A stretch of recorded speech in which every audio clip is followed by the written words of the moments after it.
Life ain't a box of chocolates, gum. That's why people smoke weed and take bumps and drink way too damn much and get drunk and do it all over again first of the month. Welcome back, everyone. Time for us to go behind the headlines. And today I noticed an interview posted at Reason TV where Rob Kampia, the director of the Marijuana Policy Project, made the following predictions about upcoming marijuana legalization efforts in the United States. He said, quote, "I think the next state to legalize will be Alaska through a ballot initiative that we're running in the August of 2014.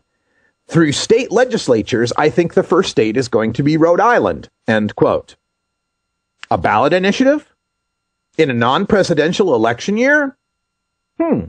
Why, it was just last May when Mr. Kampia was telling us up in the state of Oregon to heed the lessons of Prop 19 and wait until 2016, a presidential election year. He said, quote, "There are already well-meaning activists in Oregon and other states who aren't remembering the efforts of well-meaning activists in California, who ignored the lesson of waiting for a presidential election year and pushed a risky initiative during a non-presidential election in 2010, which I'm sure felt good, but succeeded at failing." End quote. Now, part of the political calculus Mr. Kampia used was to take the 47% vote that Oregon got for what ABC News called the wacky pot law that failed in Oregon, then add 3 points for better drafting and advertising, but subtract 3 points, quote, "because November 2014 isn't a presidential election," end quote. Well, let's see. Last time Alaska tried legalization in 2004, a presidential year, they pulled 44%. Of course, that's a long time ago in marijuana politics, but as the Huffington Post story about Kampia's interview continues, quote, "In Alaska, public policy polling recently surveyed voters and found 54% are currently in favor of legal weed."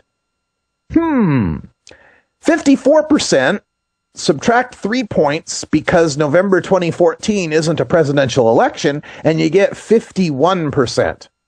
However, Alaska's vote won't even be during the presidential election, but rather the August 2014 primary elections. Now, I have no idea how much you're supposed to subtract for that. So, what is the polling currently looking like in Oregon? As I wrote back in May, according to our poll from May of 2013 of registered likely 2014 voters, also known as a more conservative electorate, when read a lengthy statement explaining a tax and regulate initiative in great detail, 37% would definitely vote yes, 18% would probably vote yes, and 3% are leaning toward yes. That's 57%, with some rounding, that say they'll support legalization in Oregon in 2014. 57%. Subtract 3 points because November 2014 isn't a presidential election, and you get 54%. That's 3 points better than Alaska. Now, when it's common knowledge since June that Oregon's got at least 2 initiatives, statutory and constitutional, in the works to legalize marijuana, it is a little more than conspicuous not to mention that state anywhere in the next states to legalize marijuana interview.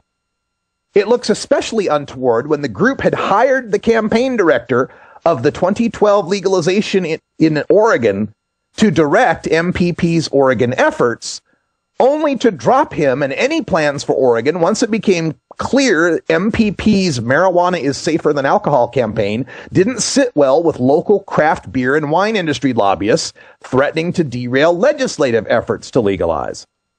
Now, look, I'm not naive. Legalization campaigns take more than polls and money. They also require leadership and well-drafted language. And I've made my complaints about Oregon's legalization leadership and ballot language pretty well known. And those alone may be good enough reasons for Mr. Kampia to believe Oregon won't pass legalization in 2014, but it could at least be mentioned that a number of states are pursuing legalization initiatives for 2014, like Alaska and Oregon, and I think Alaska has the best shot. He could say it like that. And the omission of Oregon becomes more stark when Mr. Kampia continues the prognostication to 2016, saying, quote, and this is from Huffington Post story, Kampia went on to predict that many other states will also be voting on marijuana legalization on the same day in 2016, including California, Nevada, Arizona, Maine, and possibly Massachusetts. What, did Oregon fall off the marijuana legalization map? Remember, he's not even saying that Oregon won't pass legalization in 2016. He's omitting them from a list of states to be voting on legalization in 2016. But at least you can say Mr. Kampia is consistent, because back in May he wrote, quote, "If, however, a tax and regulation initiative is placed on the November 2014 ballot, then Oregon will fall by the wayside and lose its time in the sun in November 2016 in the same way that California was premature in 2010 and was unable to raise any funding for a 2012 ballot initiative. The comparison between California's past failure and Oregon's prospective failure is pretty precise." Taken together, it sounds like he thinks Alaska and Oregon will vote, and Oregon will fail and not make the ballot in 2016 either. Well, maybe some money and help would be nice. Oh, have you ever met that funny reefer man? A reefer man. Have you ever met that funny reefer man? A reefer man. If he said he swam to China,